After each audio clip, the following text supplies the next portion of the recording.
Salut les rebelles du réel. Si tu veux soutenir la vérité, pense à t'abonner et à donner ton avis en commentaire.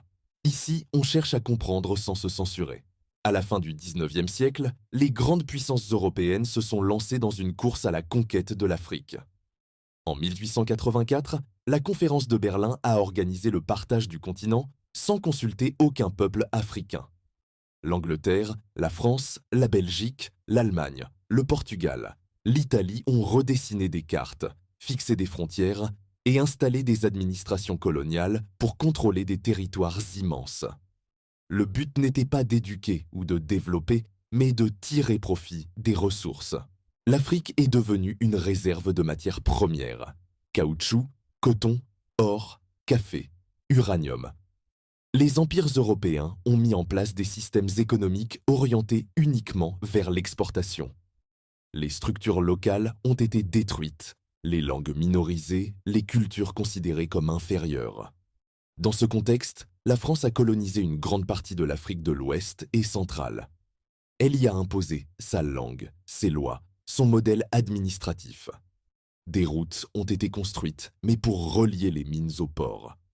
Des écoles ont ouvert, mais pour former des intermédiaires utiles à l'administration coloniale. Le travail forcé, les impôts injustes, la répression violente ont été le quotidien de millions d'Africains. La colonisation française a structuré des économies entières autour de la dépendance. Aujourd'hui encore, certains mécanismes persistent. Le franc CFA, toujours lié au trésor français, est utilisé par 14 pays africains. Des entreprises françaises contrôlent des secteurs stratégiques. Des bases militaires sont présentes dans plusieurs anciennes colonies. Cette influence, souvent justifiée par l'histoire commune, prend parfois la forme d'un paternalisme mal dissimulé. Pourtant, avant l'arrivée des colons, l'Afrique n'était pas un continent figé. Des civilisations puissantes comme celles du Mali, du Ghana, du Bénin ou de l'Égypte avaient développé des systèmes d'éducation, des échanges commerciaux et des structures politiques complexes.